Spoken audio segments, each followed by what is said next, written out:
All right, and we are back. And ladies and gentlemen, it is an absolute honor to sit down with my friend and legend, Sean Ungvarsky. See, I didn't murder your name. I practiced it so Perfect. much.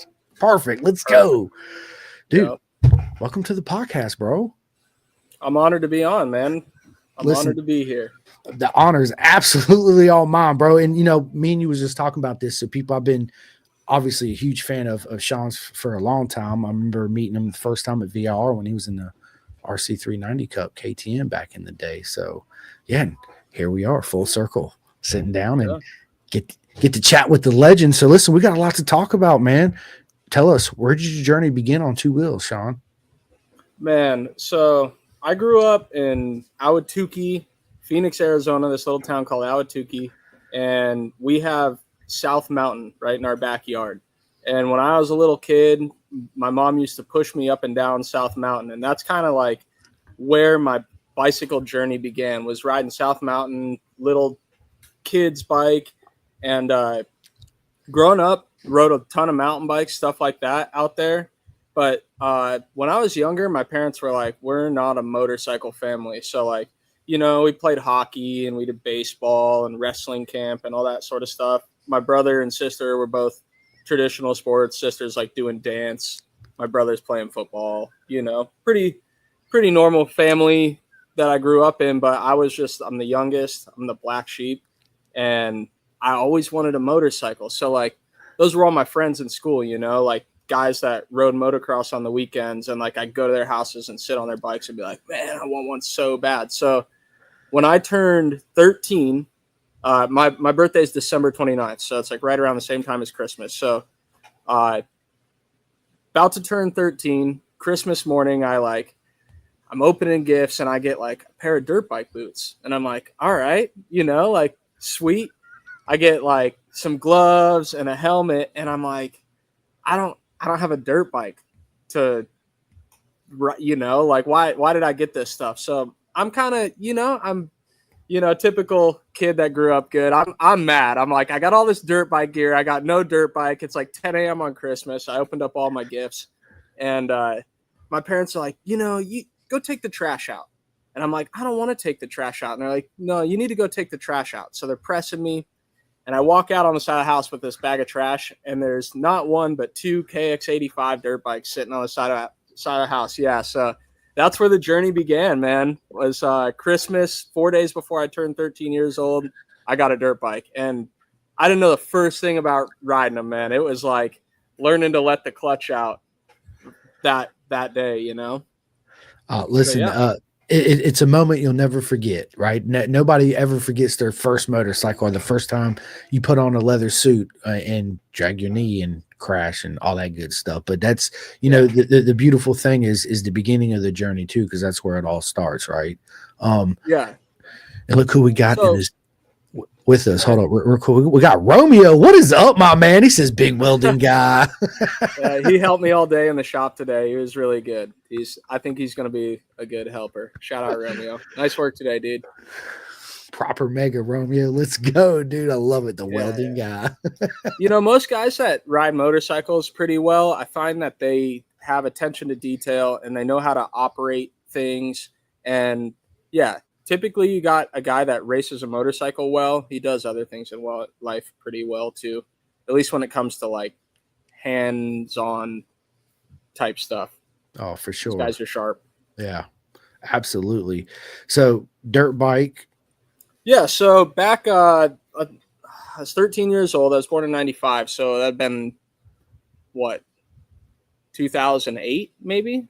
2007, 2008. Yeah. I got my first dirt bike, and man, I was junk at motocross. Like I could ride around the track, I could jump some of the jumps, but I really wasn't very good. And we always rode tracks, not trails, because my mom wanted me to be somewhere where like if I crash, the paramedic comes out, somebody scoops you up. So we really only ever rode track on the dirt bikes. I raced a couple times, but I just get lit up, like back of the pack. So I did that. On and off rode dirt bikes all grown up, but what I really did racing wise was downhill mountain bikes. So from like 14, 15 years old to like 17, 18, not like 4 years, we were serious, like chasing the tour of downhill mountain bike racing. So I'm halfway decent at mountain biking. I was pretty good back then. I was able to like win some of the lower level class stuff and go pretty good. And that kind of is where I like built that mentality to like want to go fast and ride things hard, push a bike to its limit, see, what it could do. So coming off mountain bikes, I always wanted a rocket, call them crotch rockets. I always wanted a crotch rocket. And my parents are like, no way, you're going to kill yourself on that thing, And I was like, well, when I turn 18, I'm buying one. Like, whether you guys like it or support it or not, like I'm getting a rocket. So my mom was like not super into it, but my dad was like, all right, this kid's he's gonna do it either way. So he signed us up for the Motorcycle Safety Foundation course. We did that MSF thing. I got my motorcycle license through that. And then my dad had gone out without me knowing and bought a Ninja 300. And I don't know if he was going to he had some plan with it, but the thing was like in a storage shed behind his shop. And I was doing some work for a friend of his. And he was like, yeah, that new bike your dad just bought. And I'm like, I have no idea what you're talking about. And this dude accidentally spilled the beans to me. So later that night, my dad took me over to the shop and opened up the shed. And there's a 2013 Ninja 300 sitting in the shed. And we busted the thing out and I put my helmet on and he let me ride it home. And that's kind of where the street journey started. So rode that a bit. And then I was graduating high school at this time. And when you graduate high school, you throw this little party and like everybody will bring you $20, $50. How's it going? What's up, Rossi? Tell Sean hi. What's up? He always busts in here during my podcast. But anyway, go ahead, Sean. So anyways, I took all this dough that I collected up from my little high school graduation party that you're supposed to like save for, I don't know, your first house. And I spent it on a 2008 Ninja 600. And that's kind of where the journey started, dude, flying around town on that thing. And from there, we went to the first track day, and it just kind of took off from there, racing motorcycles. It's racing competitive downhill mountain bike. That obviously taught you a lot of. Did that skill set translate into road racing too as well? I think so. I think the biggest thing about racing anything, whether it be mountain bikes, dirt bikes, like it's just that mental of like pushing your limit, and like the mountain bike taught me I call it shutting your brain off. Like sometimes you got to just shut your brain off and there's like a cliff and you ride down it. Like you can't think about it. You can't hesitate.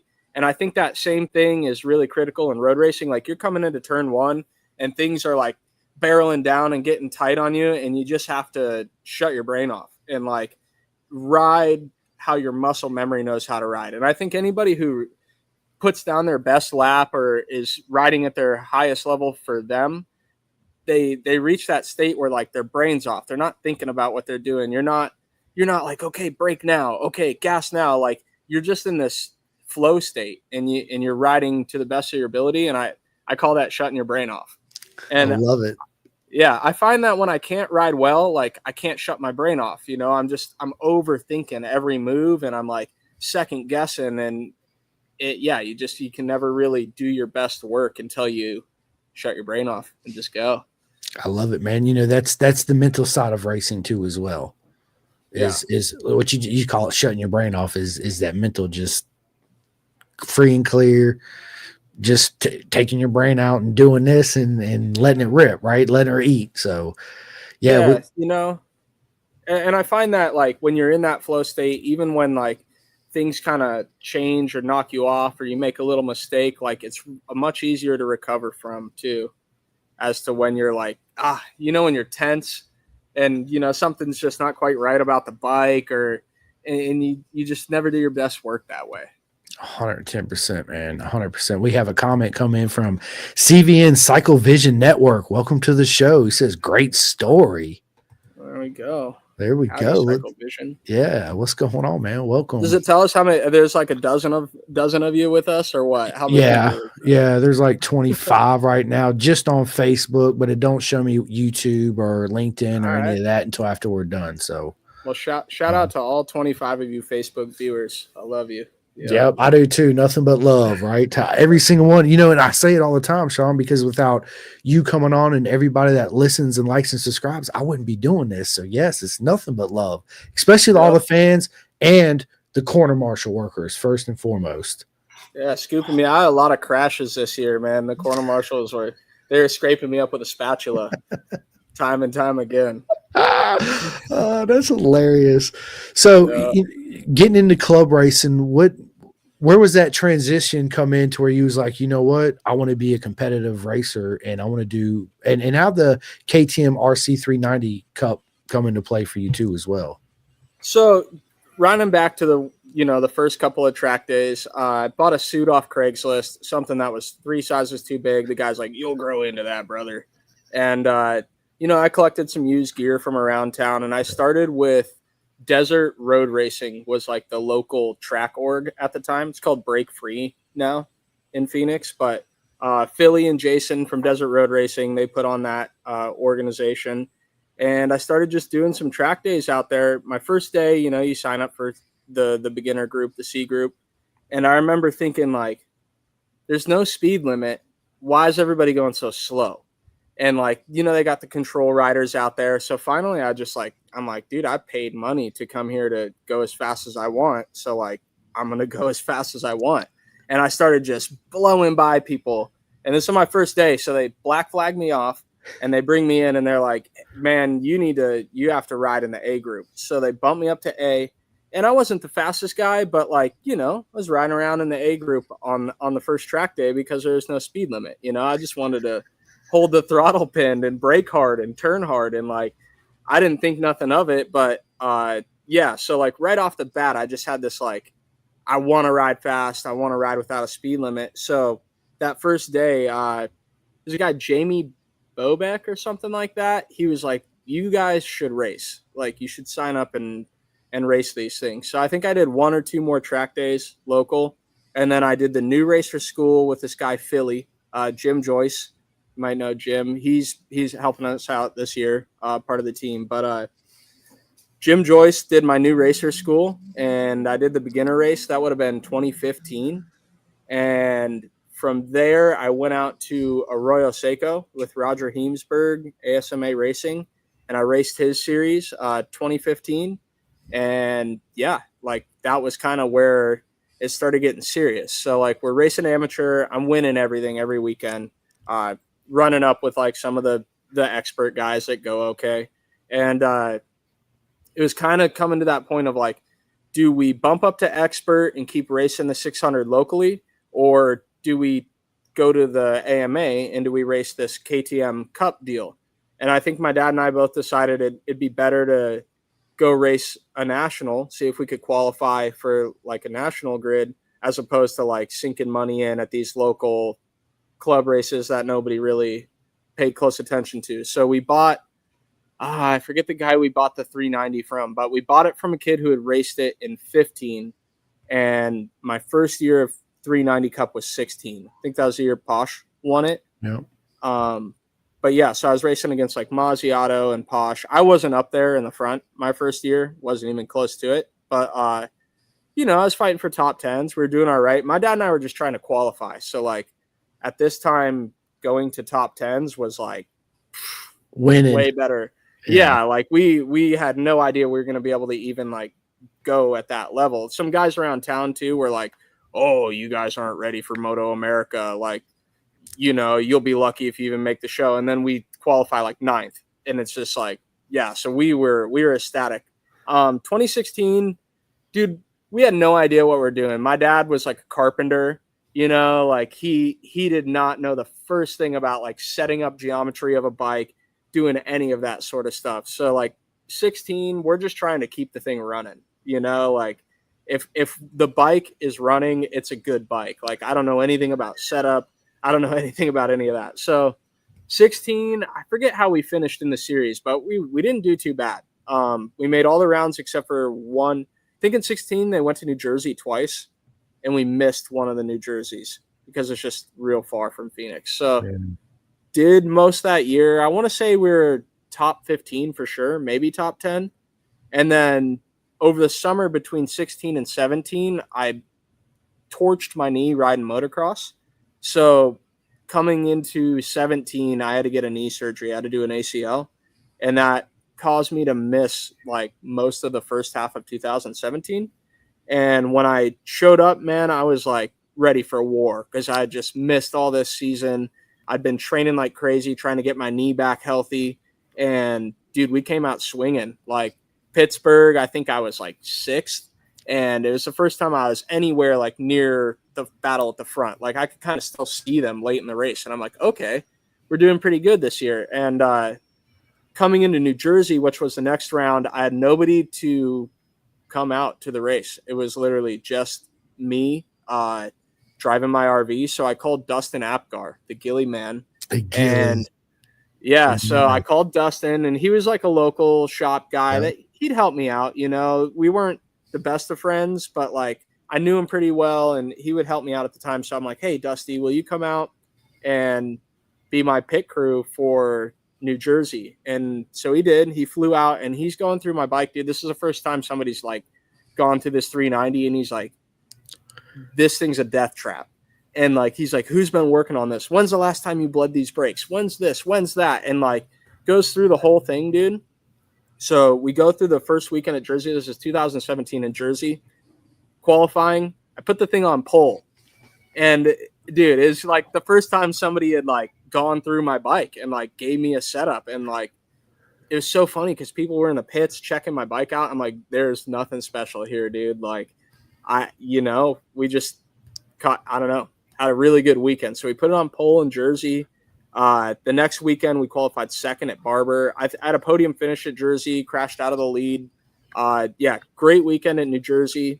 Barber, same thing. Closest I ever got to a win so far in my career at Moto America was tying Corey Ventura at the line in Barber, dude. It breaks my heart. It breaks my heart. He beat me on the photo finish, but the transponder's dead tie at the line. So yeah, that 17 kind of made a wave in those last three rounds after my knee deal. And then winter coming into, the beginning of the year of 2018, I get a call from Mitch Hansen, and they invited me to be a part of this deal right here. That's Alex, but it was the KTM Orange Brigade kind of like factory amateur program. Like you're getting factory support, so to speak, but you're not, it's more of an amateur level package. And came into 18, guns a-blazing. We did pretty good at the beginning, but 18 was a tough year. My dad passed late 2017. And so like with that kind of went like the bankroll that was getting us by. And I had to do 18 off of like handouts and sponsor money and people who felt bad for me. And it was really tough. It kind of tested me. I think it was a big test. And, I don't think I tried my heart out in 18. I think I kind of left some things on the table. Like I wasn't in the gym. I wasn't training. And I think I have a lot of regrets about 2018. I could have worked harder than I did that year. And I didn't realize at the time, I'm 20, 21, 22, kind of being getting to that part of your life where you're like wanting to be a little crazy, getting into some things that maybe aren't the best. So like 18 was tough. And I kind of knew there's nothing after that, financially, unless I like put it all on the line, cashed all my chips. And, a guy like me, I'm not the fastest on any weekend, and it's just not the right move. So 2019, I had to kind of buckle down and focus on getting my welding shop and figuring out how to make money and grow up and be an adult. I'm turning 23, and that's kind of where the racing slowed down. But I never stopped. I had a ZX6. I'd like do little local races, and I'd do a lot of coaching and control riding and track day stuff, riding motocross a ton. So I continued to ride. I just couldn't afford to race at the level I wanted to race. So I took a step back, and coming into 2023 is when I met Nick, the guy that owns Coke Racing. Yep. When I met Nick, he wasn't really into road racing at all. And I was like, you know, man, like you should give it a try. And so he bought a Ninja 400 and we started doing some local racing at ASMA. At the same time, I was racing an R3, like a loaner R3 that Roger. If you're in the Southwest and you want to get into motorcycle racing, reach out to Roger at ASMA because he has this sponsored racer program. And the bikes, they're a little crusty, but he'll get you on a racetrack, and it's the most affordable possible way to do it. So this has been 2022. I'm racing Roger's Heems racing bike. My buddy Nick is racing the 400, and, you know, he's doing pretty good. I'm doing pretty good. And 2023 comes along, and there's this like team challenge deal. It's called the Figgy Moto Cup, and it's put on by ASMA.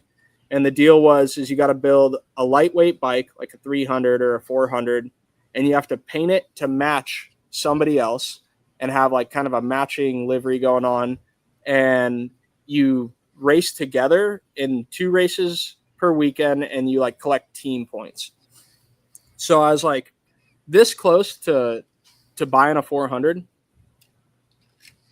Sorry. You good, bro? I was this close to buying a Ninja 400. I had a deal lined up, and I was just like, you know what, man, I can't afford it. You know, like when I go to the racetrack, it's my needle in the arm, dude. Like I will spend my last dollar at the racetrack that weekend. Like I just can't stop. I'm like, it needs a tire. We're putting a tire on. Yeah, or it needs this. Or I ain't got no gas money to come home, mama. Can you loan me $100 in gas? Yeah, dude. That's how I am. I can't stop, dude. Like once I'm out there at the race weekend, it's like I lose all sanity. So anyways, I tell Nick, I'm like, I can't do it, dude. And he's like, you know what? The bike that I had lined up, he's like, I'll just buy it. It'll be my bike, but you can race it and we'll do the team challenge together. So that's kind of how our racing relationship started.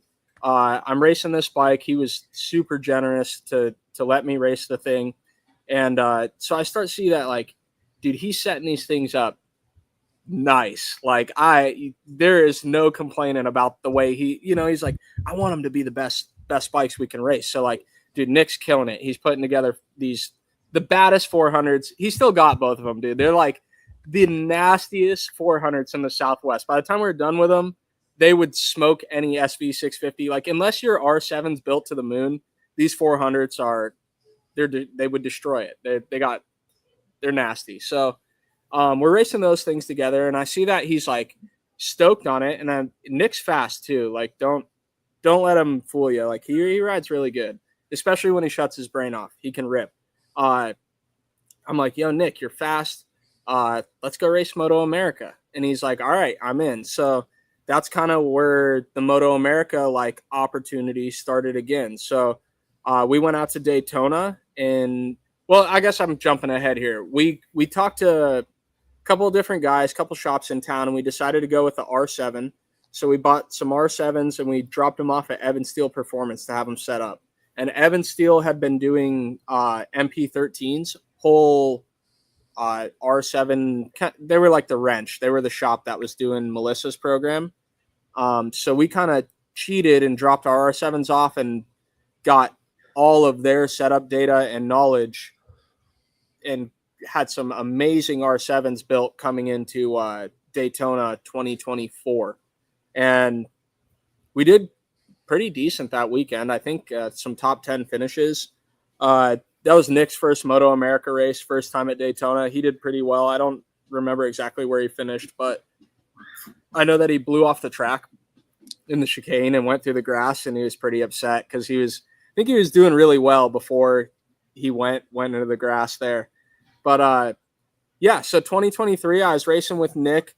I think during that time, he kind of decided that like maybe racing at that speed he wasn't stoked on it, you know? Like, he likes to ride and he likes to ride fast, but he just didn't want to race that series anymore. So he's like, you know what, dude, you can keep racing. I'm going to support it. I love being out here. And yeah, he's been backing me the last 2 years. That's kind of where that ride all develop from. So thank you if you're watching this, or if this gets back to you. Thank you, Nick. Like, it means the world to me. It's a dream come true.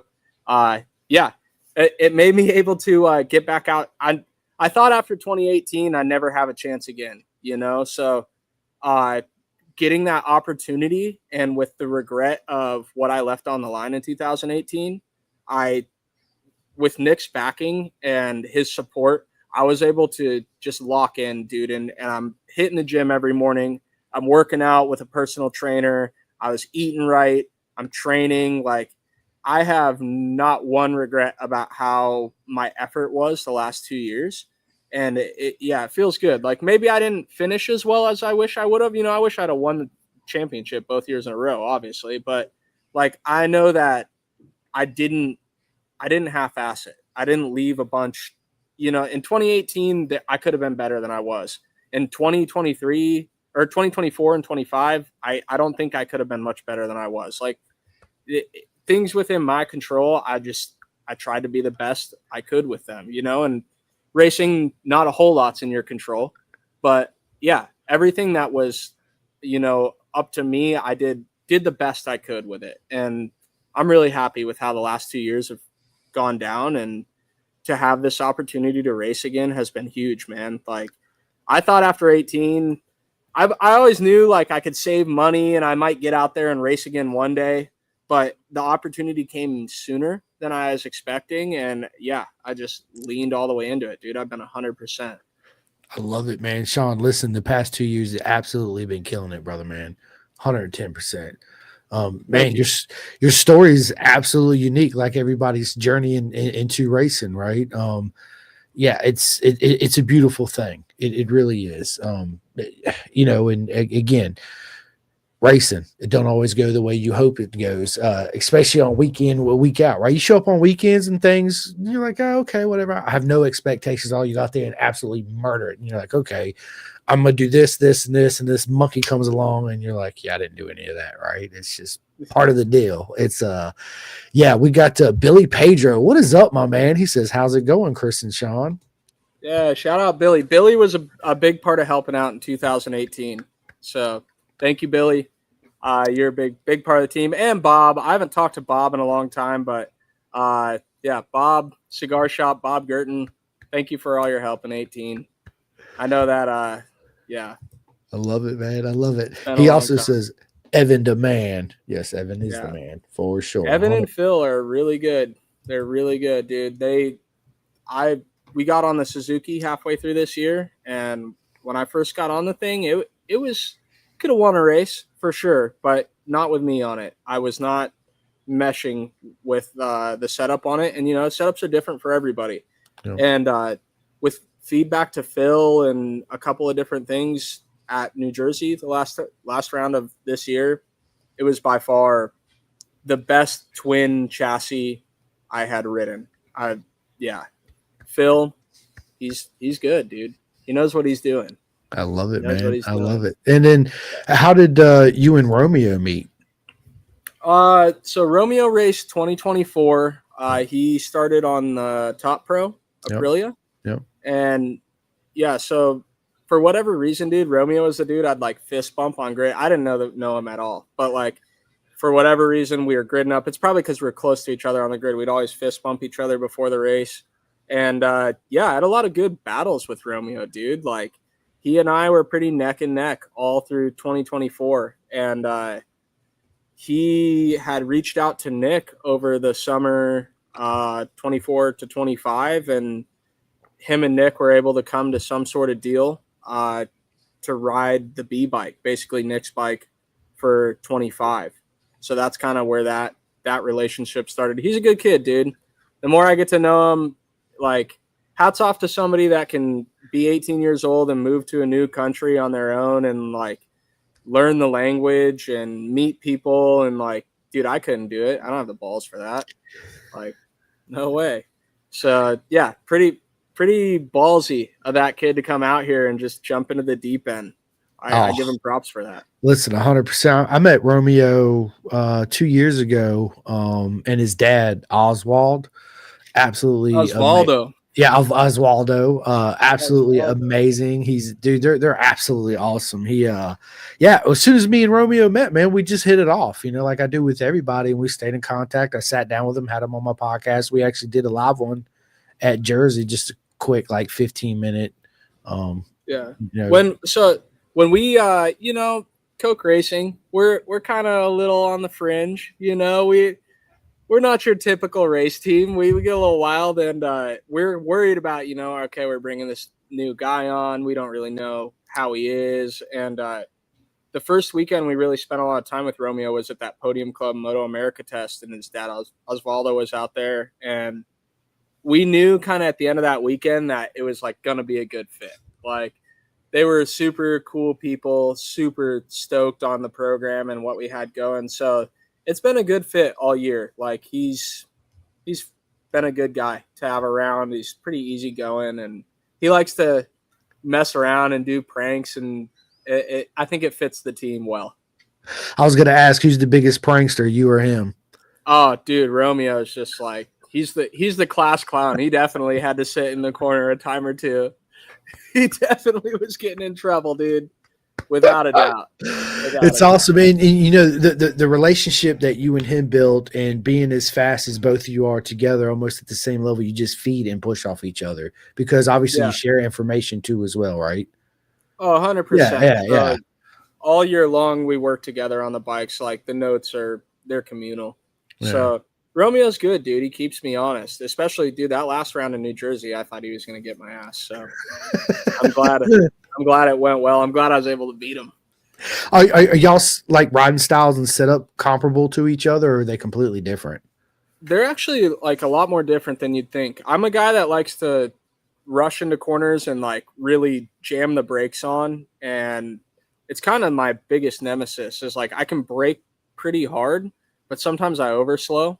And I think that's what gets me the worst is overslowing, where Romeo kind of leaves a little bit on the brakes. Like, when you compare our data, this is a minuscule thing, but you'll see that I brake a little harder and I slow a little more. In some areas it works for me, but Romeo's really good at just getting off the brake lever and turning the bike. So, like, fast sweepers, areas where you don't really brake, he almost is always faster than me. And so we'll go over the data, and he'll try and brake more, where you can see that sort of braking is working for me. And then there's areas where they're like, yo, Romeo is pulling 2/10 out of you right here just by not touching the brakes. Like, he turns in at 90 kilometers and you break down to 80 and turn in, just turn it. So yeah, having Romeo's, more flow riding style. He says, I make love to the bike. He's got that Italian flow where, like, I'm just out there hacking at the thing, dude. Like, if I could smooth my riding out, I'm sure I'd be faster. Like, I'm just riding the thing as hard as I can. It works well when you need to brake hard. I'm good at that, but not everywhere is that something you want to do. So yeah, big turn one guy. I am, as long as it's a tight one. He said big turn one, like Coda. There you go. Perfect corner for you. Coda, beautiful. Yep. Uphill braking. Yep. Oh my God, can you go deep up into there? Yeah. And then, if you go a little too deep, it's okay. You can wheel it in. You can turn her back down. That's right. It's crazy about that turn too, because it actually bottlenecks when it gets to the top, right? Yeah, and it comes back. It does. When you go down to the right, it opens up like super wide. It's such a beautiful corner. It's actually one of my favorite corners on the calendar. It's unique.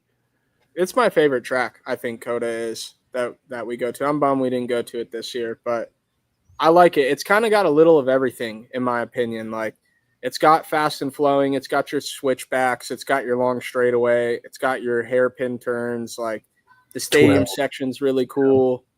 I like it. A little bit of elevation. When there's that back turn where you turn left, I don't know what number it is, but you, like, turn left and it drops off the hill before the hairpin on the back straightaway. And, like, yeah, blind, dude, just sending it. Oh, throw her in there. Oh, that's like man, I like that turn.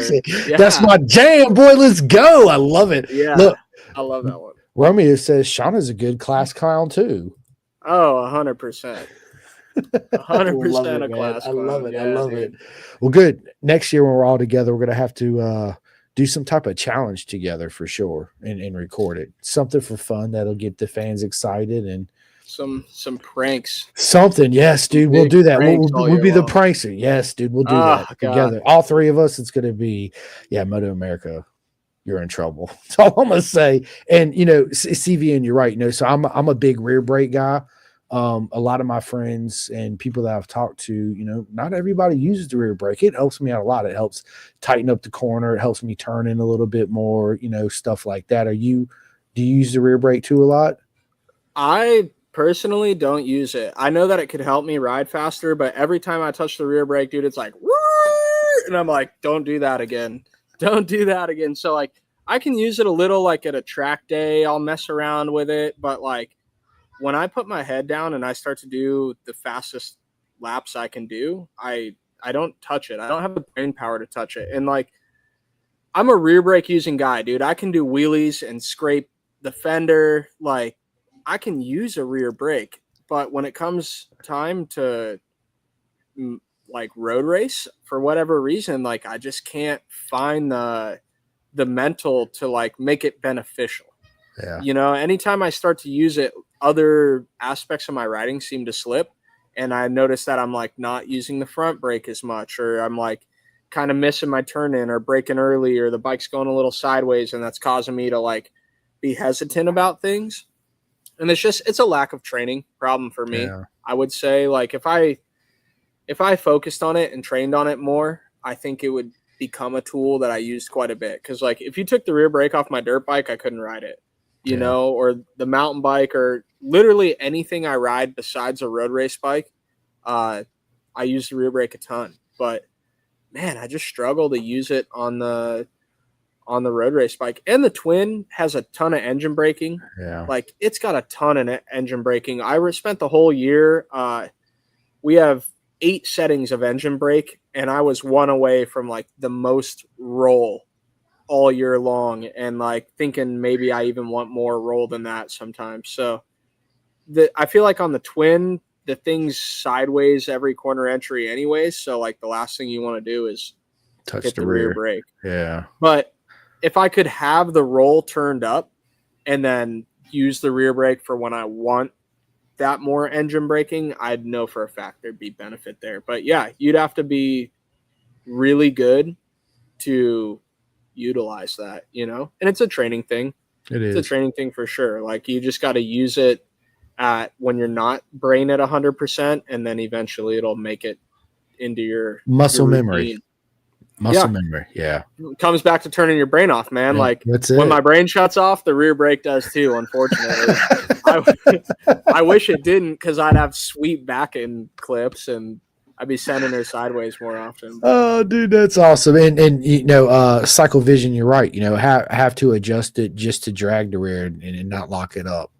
It's weird. So our Gixxers, they're built by M4 Team Hammer, and they put a valve spring between the master cylinder and like the brake arm. Yep. So that lever is really firm. Like you can feel it even when you're not applying brake pressure, you feel a lot of pressure under your foot. And I always thought that was something that would help me quite a bit, but for some reason I can't wheelie the Gixxer. Like that not having that real rear brake feel screws me up wheeling. So like now I'm like, I don't know if that's beneficial for me. Like maybe I do want all the feel of the rear brake. It's weird. It's a weird deal. I wish I was better at it. Now I got to go practice. He's like, thanks, guys. Now I got to go out and practice. Oh, dude, that's I know. awesome. Yeah, all these guys that like ride the Supermoto a lot, which I think puts a little more rear action into it. Like they're using the rear brake to slide that thing, and they got a good feel of it. And it's just like doing a wheelie, like you get the feel of it, and then you can wheelie like Sean, or back it in like Posh and Yates or Rodeo, right? Like, yeah, those dudes are sick with it. I wish I'd learned that. You can. Well, you can. It's not too late. No, dude, absolutely not. Right? We got our Supermoto, our local track up here, PKRA. It doesn't really have that sort of turn. Maybe a few spots you could do a little bit of that, but Musselman, man, where they hold the national, that used to have the sickest backing it in turn, but now it's like the surface there, they just seal coated it so many times. It's really unpredictable. Musselman's unfortunately kind of gone down the drain in terms of track surface. Hate to say that. Hate to say anything negative, but yeah. We need Not a a big repave. fan. No, yeah. We need a repave out there. Bring it back. Just need less seal coat. Anywhere where there's like a little valley, the seal coat has pooled, and you'll hit these spots. It's like water on a dirt track. You're like, whoa. Yeah. So, and they hold the Supermoto National out there every year, and I think everybody's like, man, this surface is kind of a little sketch, you know? It's 100%. Unfortunate. But, yeah. I didn't know that you was also a rental car pranks.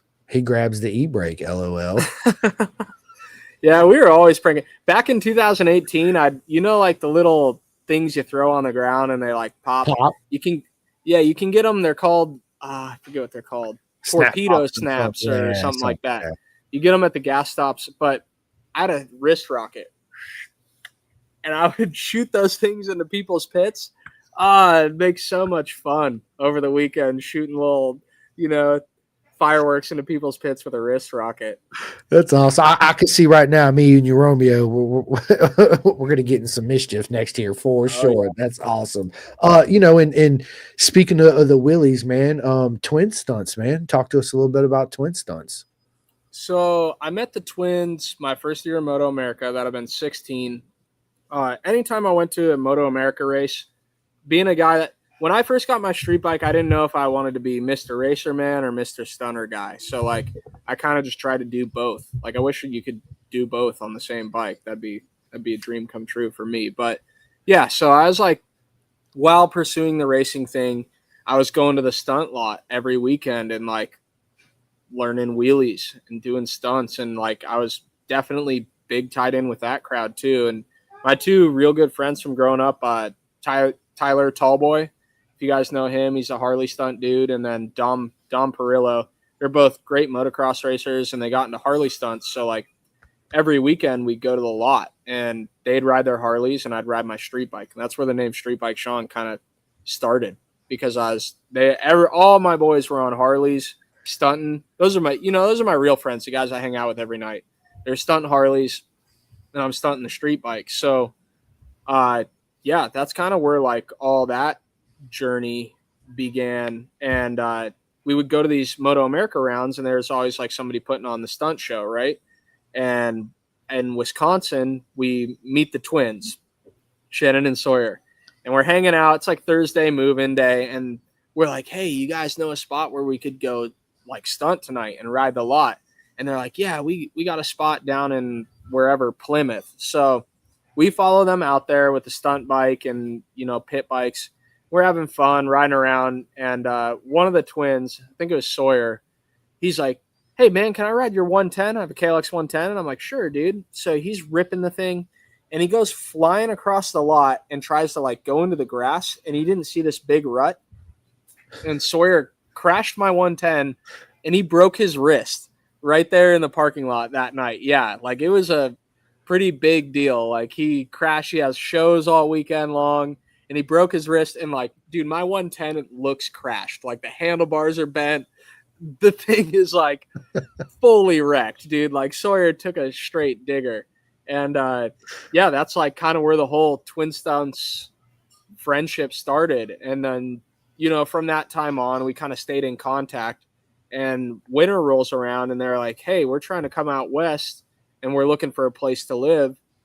Do you know anything? And at the time, my mom was doing Airbnb. Airbnb was like brand new, and my brother and sister had moved out, and she was renting out their 2 bedrooms on there.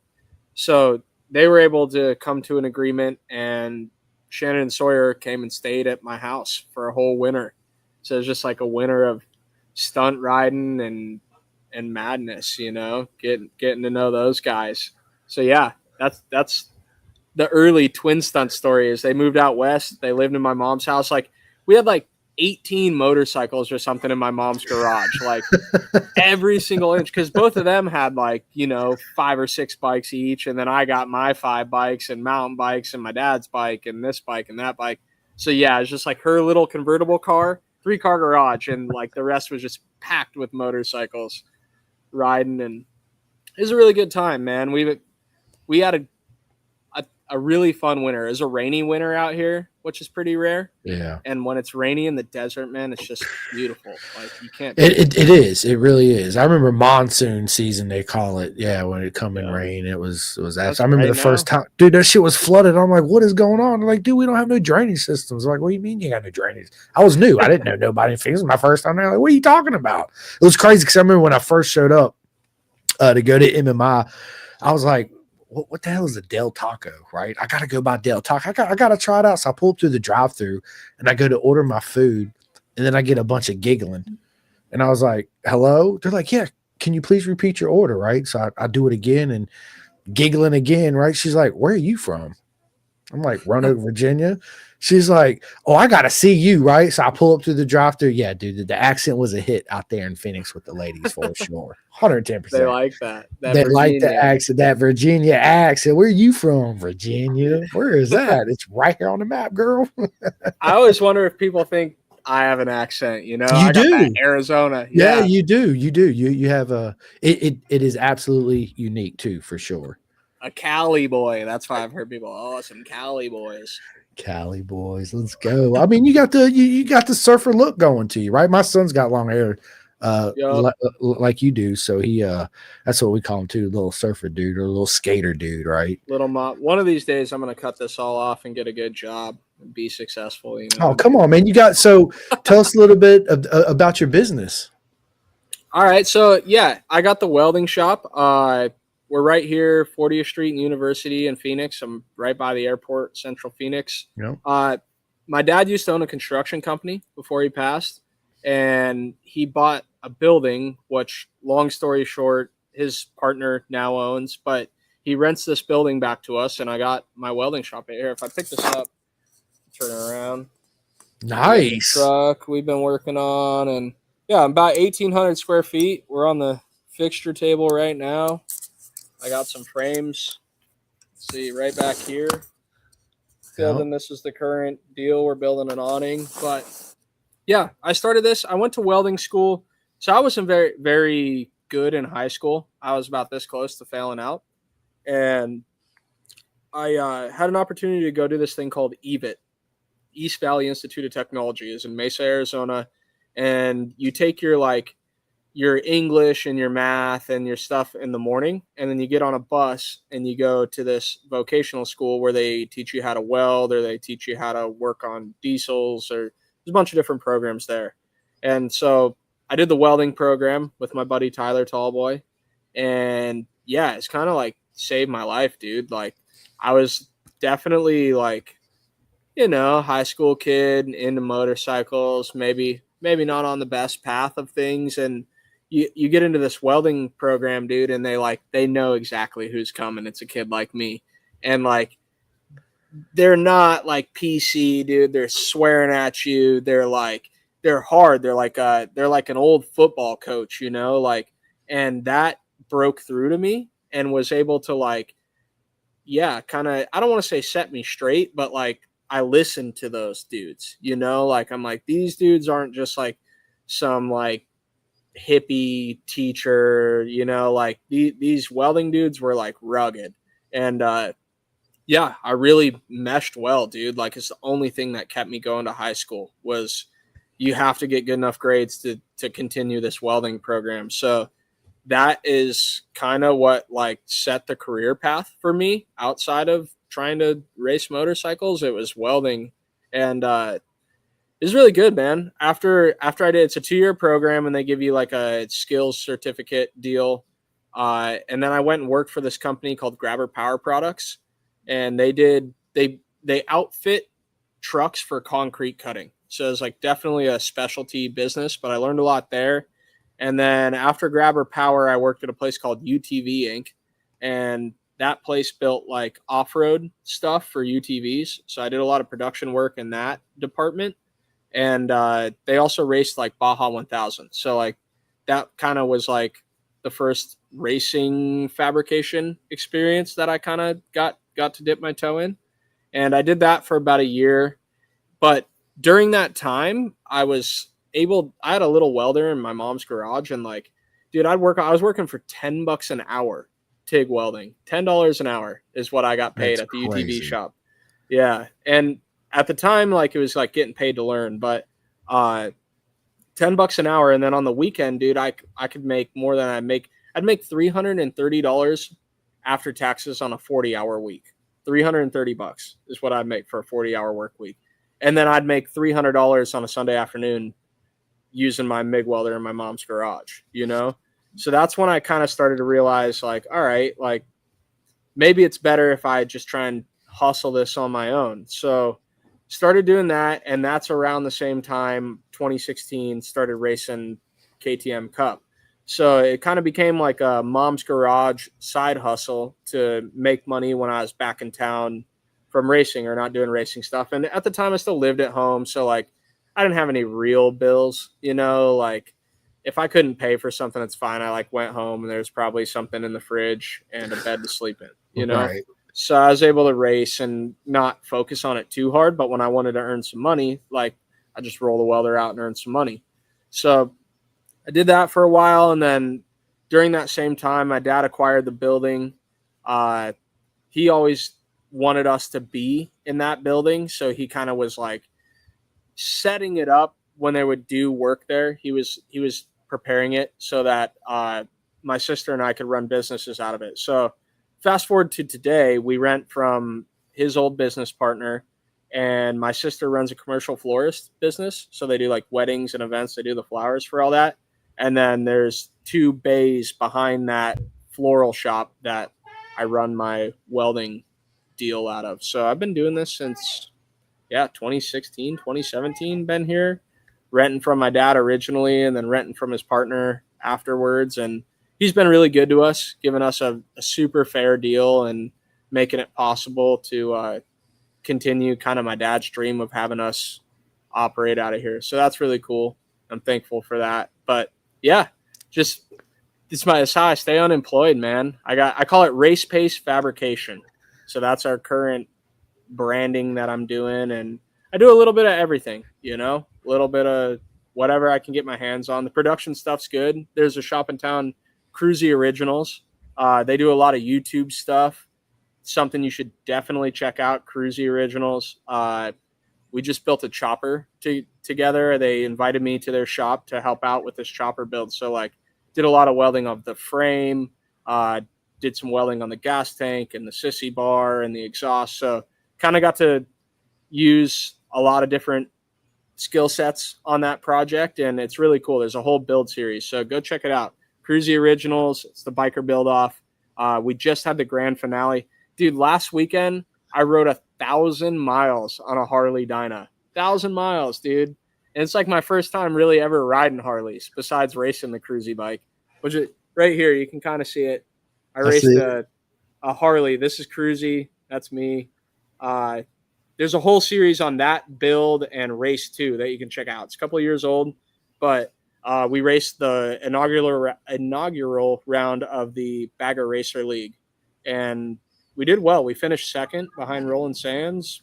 We were going, it was a good weekend. But yeah, check out Cruzy Originals, you guys. He's kind of besides like Chris and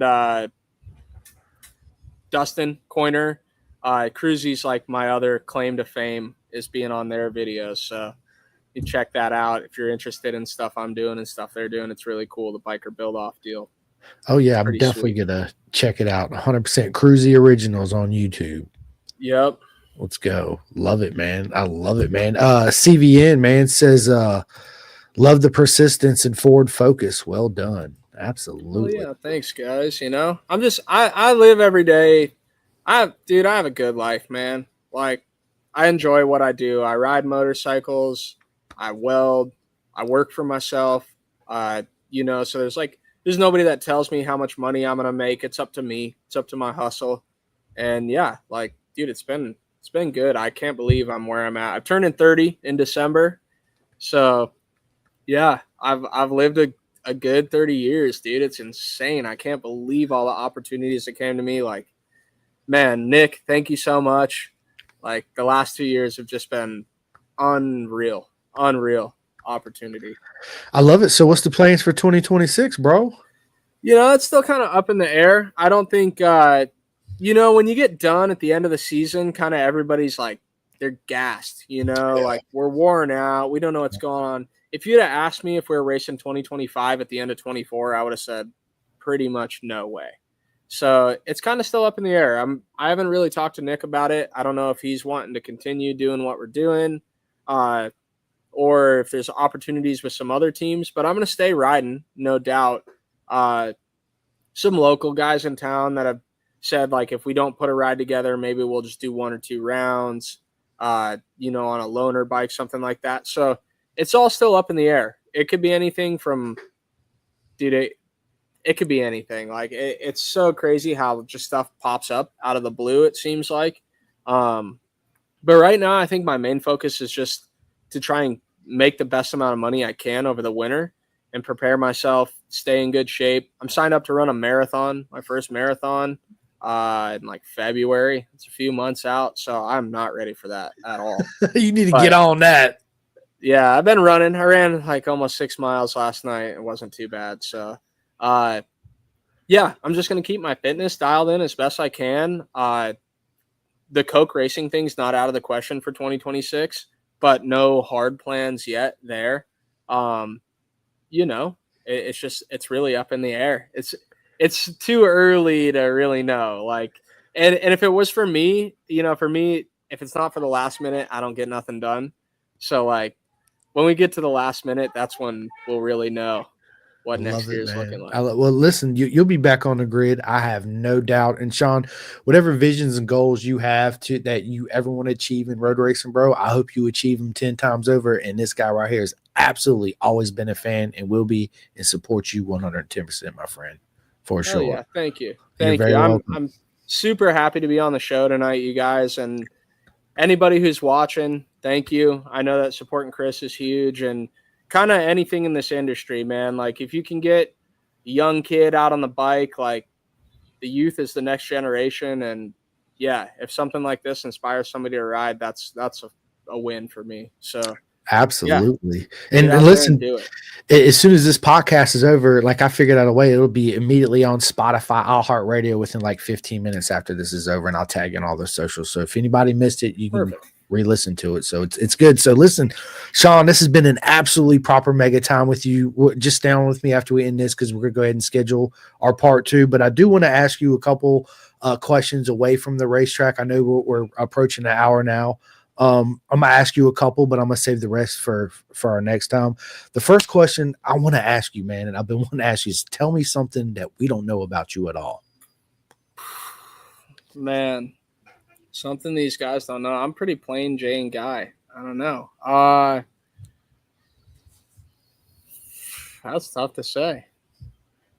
Like, I think maybe something that people don't know about me is I'm like a little bit nerdy, like, at the end of the night, you asked me about like what TV series I like to watch. Like, dude, when I get done at the end of the night, I'm watching something about how computer chips are made, like, that's how, like, I just nerd out on stuff like that. Like, oh man, how do atoms work? And like, dude, if you look at my suggested, I watch YouTube a lot. That's pretty much mostly all I watch. And it's like Carl Sagan, the universe. And like, so maybe something you don't know about me, I like to nerd out, dude. Like, I don't really watch TV. I'll watch some guy like work a lathe for 2 hours and make chips. So that's something maybe you didn't know. I'm a nerd, dude. I'm a nerd too, man. I watch all kinds of. I'm like you. I stay on YouTube constantly. I watch YouTube way more than I do TV, for sure. Well, YouTube is basically TV, but yeah. I'm with my you. Girlfriend loves all the series. She's watching. What's the one where they're cooking up? Breaking Bad. Dude, bro, that is awesome. Yeah, that's been on a bunch, and I'm like, can we watch YouTube? And then I put something on, and she's like, after like 1 minute. Yeah, some nerdy thing. And you're like, yes, I get some peace and quiet now. Dude, man, I'll stay up. I'll lock into that. Dude, the other night I got on this thing. I'm like, you know how like we make fun of people? Oh, you drive a car and you don't even know how a car works. Well, dude, we all got cell phones in our pocket, and I don't have the first clue of how this thing works. Like, how does this work? I was up all night learning about binary and ones and zeros and like some form of algebra and all this different stuff. But yeah, nerding out I'm about going to it. bed. I love that. I nerd out too. All right, good night. I'm almost done. I'll come in there and kick you before I go to sleep. You want to do a trick? Look, all right. Rossi wants to show y'all a trick real quick. Yeah, I'm digging the locks, brother. Yeah, dude. Point it. Grab it. Grab it. No, you don't. Let go. All right, wait. There you go. Styled. It's money.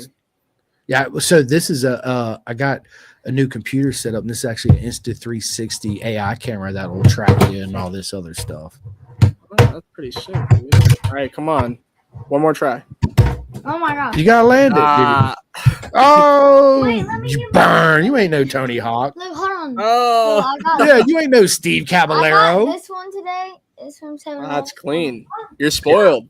Bro, dude, you have no idea. Every time we go somewhere, it's yeah. You got a Like, fresh one. Got a freshie. bro, all the time. Like we went to 7-Eleven earlier. As soon as I get home from work, his buddy's over. He's like, Dad, will you take me to 7-Eleven? From 7-Eleven. Oh wait, and let me show you mine. He said they got these fingerboards on sale for $1. So I was like, yeah, get in the truck. Let's go. Nobody's more spoiled than me, dude. My dad used to buy me sets of tires every weekend. So Hot Wheels Bro, one. and And here's my Pro one. It has. But Look at that, some bearing wheels. Me Yeah, and my it friend does. are gonna go online, and we're gonna spend like $100 on one. $100. Sheesh. I'm You better be doing your chores. This one Mowing has the lawn. Sean said you better be doing them chores. wait. He does. He'll do them. Yeah, we'll put you to work in the welding shop. I'm just doing Sean said you want to learn how to weld? We'll put you to work in the welding shop. maybe. There you go. You got your I helper. like it. I'm gonna do a finger roll. All right, let's do the finger roll. Look at that. Hey, all right. I'll give it to him. Love it. Did you ever skateboard growing up, Sean? I did a little bit, but man, I was junk at anything where I wasn't holding on. So like, I was more of a BMX kid. Did the scooter a little bit, but I sucked at skateboarding, man. Tired of Yeah. landing on my hips. We went to Right. in Richmond where our cousin's at. My wife's stepbrother. They just opened up this new skate park. It's skateboards. They have a mountain bike section, and this kid was out there ripping it on one of those little scooters, and I was like, "Holy shit, this kid is killing it, man!" Yeah, It was- I grew up in the desert, right by the mountain, so the mountain bike was just the easiest thing to. You could go dig. Like I love being able to dig the jumps however you want. Oh man, Y'all see, done turn my camera off, bro. All right, one more trick. You better go to bed before Mom comes in there and beats you live on the podcast. Which might be a good thing. That might be a good show, Mom. yeah, we'll get the number one. We'll be on the news. This thing will be on Right. CBS. And I police coming out here. Yeah, Please. my face on there. They'll cancel me. Right. They'll be like, where's this street bike Sean at again? Yeah. Oh, that's One more hilarious. finger roll. All right, one more. I keep looking out there and trying to Well, don't Watch- look at there. Focus on what watch you're myself doing. from a top-down view. You can't let the crowd spook you, man. Yeah, man. There's a million people watching this, dude. You better land. Dude, there's like 400 million people watching, dude. You're over here being all There's nervous. not What 400. are you doing? Look, you done lost the skateboard. No, it's under. It rolled away. Dude, No, bro, it's right here. absolutely. So let me ask you this, Sean. What's your go-to karaoke song? Man, karaoke song. What do I know? I listen to mostly rap music, so I'm not a big karaoke guy. Most of my stuff they don't allow to play in the bar. I'd probably sing everything to Colt 45 by Afro Man. Dude, who don't, right? We all sing that Yeah, song. yeah, that's probably the one I'm putting on if you want me not to fumble. That's hilarious, man. Yeah. Dude, I listen to a lot of rap too. Actually, I've been on this Young Dolph kick here lately. All right, yeah, Young Dolph's good. I like my old school stuff the best. I'm like big fan of Gangstar and Yeah. like RBL Posse and all them. I like the old school. I listen to new rap quite a bit too, but I think if I could only play one genre or one, it'd be the old school stuff, man. It's just like so much heart in old hip hop, and yeah, like Lord Finesse and like the old New York. I like Biggie. I'm not a huge Pac fan, more of a Biggie fan, but Me too, bro. I'm glad you said that. I was bumping Biggie at work singing it, and they're like, "You're listening to Biggie Smalls?" I'm I like, think absolutely. I had too good a growing up to relate to Tupac, as bad as that Bring sounds. underwear. Yeah, dude. I'm not here. Kids. Dude, I'm not. Dude, I was never big. I had a buddy who's like, dude, Tupac sucks. I mean, Biggie sucks. Tupac's the man. I'm like, dude, absolutely not. Biggie was a storyteller, and that's what I liked about Biggie. And he was Dude, raw. I love storytelling, dude. Slick Rick, the ruler, Dude, storytelling. I dude, love that. man. That's what I grew Yes, up on. Yeah. dude. Yeah, I like the old school stuff too. 110%. Do you have any superstitions? A few things like I always put my left boot on first, left glove on first. I'm big about that. They wanted to put my bike under a ladder to string it up to take my triple clamps off, and I said no, absolutely no way is my bike going under the ladder.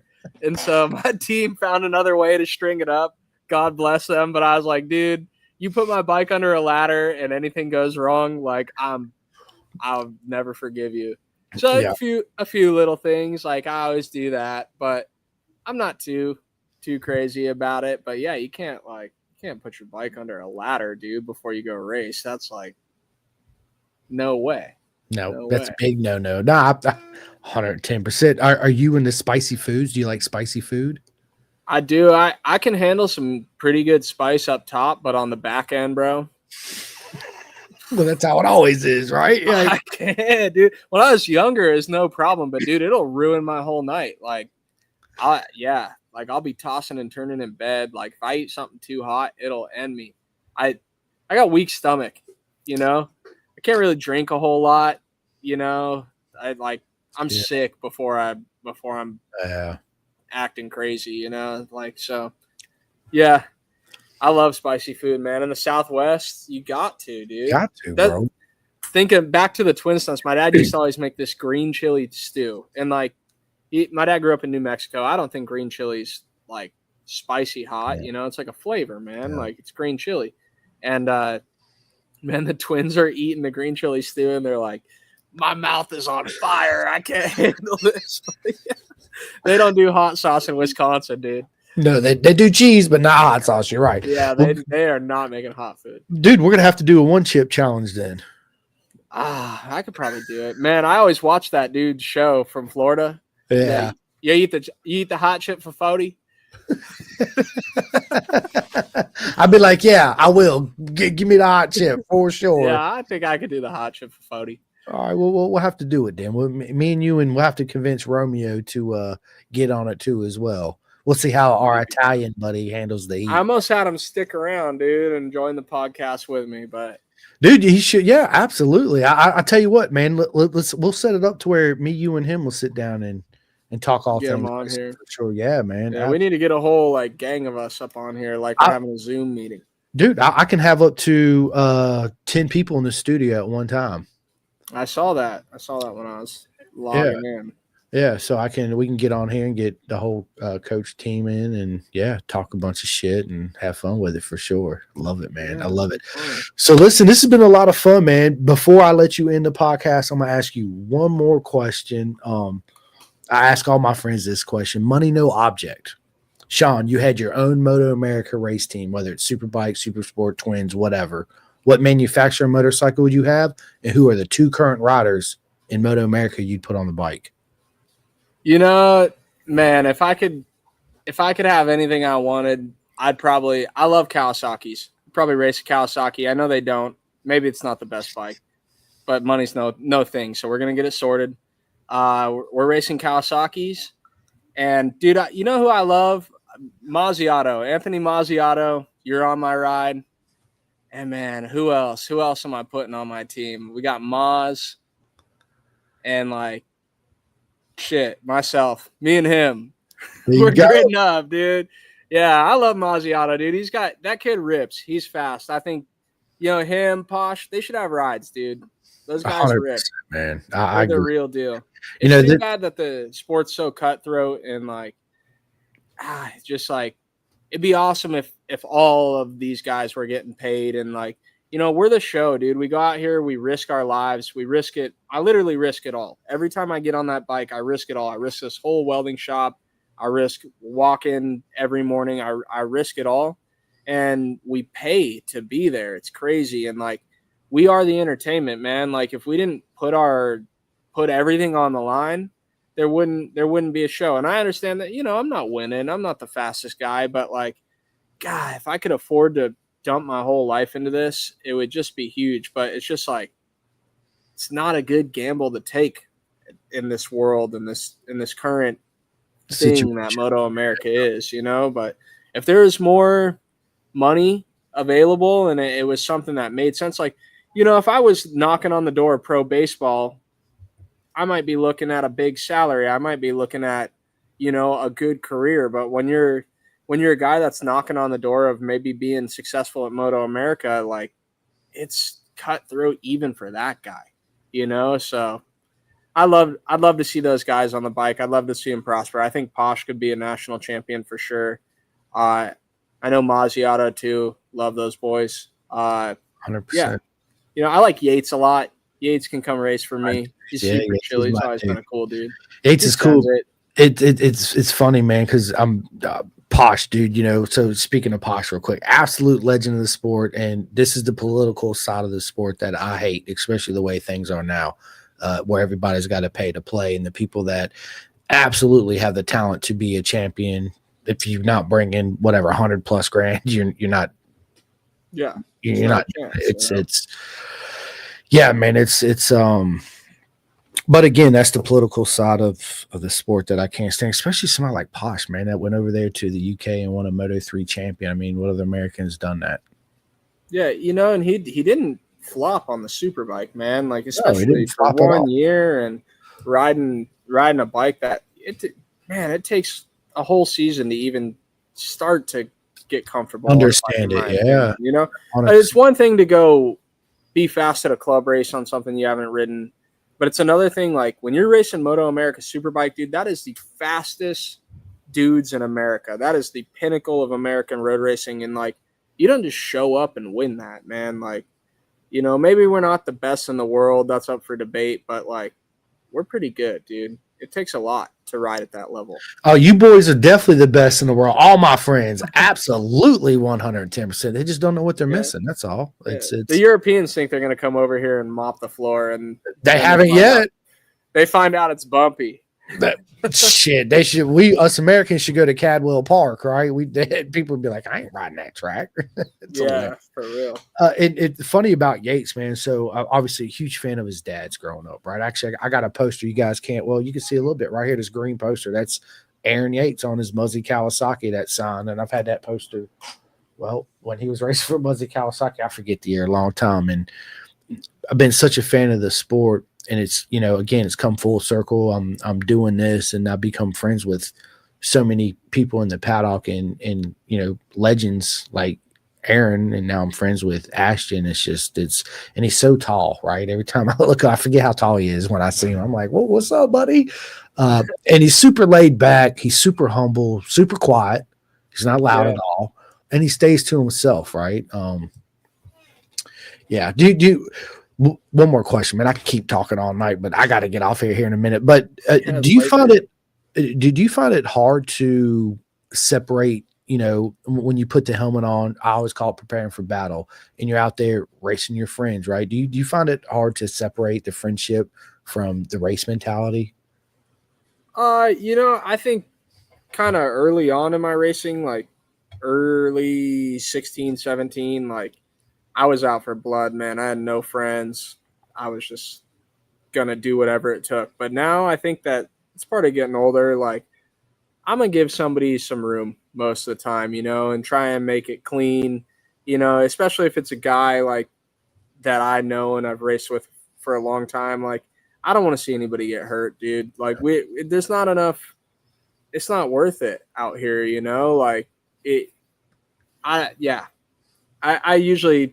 usually take it easy, try and make the passes clean, try and, be able to go to work on Monday. As sad as that sounds, I I know those are guys just like you and me, man. They got to go home to their family. They don't want to be hemmed up for the next 8-12 weeks with broken legs and broken this and broken that, all for a plastic trophy and $2,500 on the line. Like, what's that? It won't even pay for your trip out there. So Yeah. I think that you can have good hard racing without being dirty, and I take care of my fellow racer. You guys are all my friends. We're all in it together. We're all gonna go line up and take this risk. So like, if we all can kind of watch out for each other to some extent while we're racing, I think it's good for everyone. 110%, man. Yeah, and racing accidents happen, man. Sometimes you crash into people, but like it, as long as you don't mean to do it, it's just part of the game. But yeah, like we all got lives to live outside of this, and there's no reason to hurt somebody or hurt yourself over, eighth place or whatever. Yeah, it's yeah. I couldn't agree more, man. And that's one thing a lot of fans don't realize is most of you legends of the sport have full-time jobs outside of racing. Yeah, and I mean, even if racing is your full-time job, dude, one bad crash and that can be it.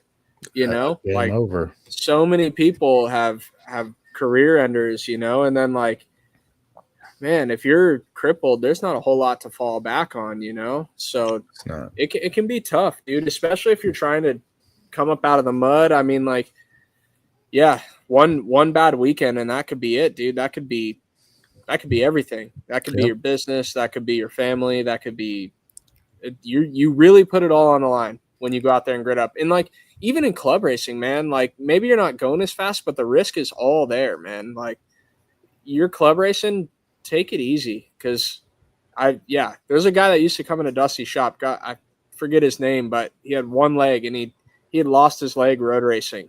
God, I wish I could remember his name, but I would just think about that all the time. Like, you have a little wad up, you're laying there in the grass and you're like, oh, my leg feels weird. And that shit is just gone, and like, yeah, every day he'd come in and support me and cheer me on. But yeah, he gave up his leg for a road race, and like, yeah, sometimes I wonder, is it worth it? You're not looking at a career. You're not looking at payout. You're not looking at big $1 million mansion if you win, like, you're looking at somebody sticking a camera in your face and asking what next weekend's going to look like, and that's going to cost you another 10 grand. So it's good. Watch out for each other, you guys. Like, it's not worth doing something dirty. Race clean. Watch out for your brother. We're all in this together. We're all taking a risk. It's a beautiful circus, right? It's an honor and a privilege to be there, and you're right. And it seems like most of the time when it comes to the worst of the wrecks and the crashes, it's the slower crashes that do the most damage, it seems like, versus the high speed crashes. So yeah, it's not about the speed, man. It's about the way you hit. It's about the way you hit and tumble. But as you don't know yet, but you will as you get older, man. You don't bounce and roll no more. It's just plop, and that's it, right? It's yeah, man. I can already see the horizon. See it on the horizon. Yeah, man. It's But anyway, listen, Sean. This has been an absolute honor to have you on. I'm gonna let you end the podcast by you giving all your shout outs. But first, I need to say thank you so much for everybody that watches this podcast. Thank you so much for Sean and all my friends and future friends that are coming on this podcast. Without you guys and all the love and support, I would not be here. So it's nothing but love to each and every single one of you men and women out there, and kids too as well, that hit that like and subscribe button and all that. It does help me out a whole lot. Big shout out to venomsport.com for your undersuits, and also 64 Degree Racing, my man Tate. And GRG Designs, man. Gus Rodeo has a design company, man. If anybody needs wraps for your bike or cars, trucks, whatever it is, man, look them up. It's right here, grgdesigns.com. Let's go. And if you're in the Phoenix, Arizona, and you need something welded, make sure you stop by Race Pace and give Sean some work and show him all the love too. One more thing, Sean, before I give you the microphone. Listen, if anybody out there needs anything, please don't order shit off of Amazon or Walmart or any of that. Keep it within the industry. It's very important. 110%. So listen, Sean, tell everybody where they can find you on social media, where your race shop is, how they can get in touch with you, and all that good stuff. Yeah, so if you want to keep up with me, the only place I really post regularly is on my Instagram. It's at Street Bike Sean, just as it's written here. My local shop, if you're in Phoenix, Arizona, and you're looking for some fabrication, I call it Race Pace Fabrication. Don't really have any branding out for that yet, but I have been working on it in the background. We got some logos and some things that we've been drumming up. So that'll be dropping probably sometime this winter because I finally have time to focus on it. And yeah, there might be some YouTube stuff on the horizon, but look at the Cruzy original stuff. That's really fun, exciting. If you support those guys, it ultimately comes back and it supports me as well. They do a lot of business with me. So yeah, Street Bike Sean on Instagram, and just keep your eye out, man. We might get into a little YouTube stuff, a little media stuff. We'll have to see. If next year is a little bit slow, I think we're gonna hit that side of things pretty hard. So yeah, we'll just play it by ear. You never know. I think next year you're going to be back on the Moto Grid too. Back to no time. Yeah. Back to no time, baby. We can do the YouTube stuff later. Matter of fact, I'll follow you around and do your YouTube videos at the track for you.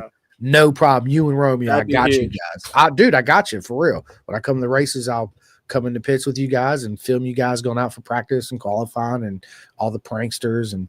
Yeah, you're like Road Race TV back in the day. I don't know if you guys remember that Facebook page, but they were killing it, man. Mark Rhodes and Sean Kingsbury. Yep. Good dudes. 110%, man. Absolutely. Well, listen, Sean, this has been an absolute honor to have you on. Just down with me for a minute. We'll go ahead and schedule our next one. And yeah, ladies and gentlemen, it was an absolute honor to sit down tonight with the legend Street Bike Sean. Let's go. All right, buddy. Thanks, guys. No, you're welcome. Hang on. Just give me 1 second, okay? Let me end this. Calling all two-wheel enthusiasts, get ready to rev up your earbuds with Pin the Gas Podcast, the ultimate motorcycle racing podcast, hosted by Chris Simcoe, one of our very own excellent leaders here in Roanoke, Virginia. With expert analysis, behind-the-scenes stories, and exclusive writer interviews, Pin the Gas Podcast delivers the adrenaline rush of the racetrack straight to your ears. Whether you're a diehard fan or a curious newcomer, you'll gain insights that will transform how you watch and understand motorcycle racing. On your favorite podcast app, join Simcoe as he takes you on a high-speed journey through the world of motorcycle racing. Pin the Gas Podcast. All right,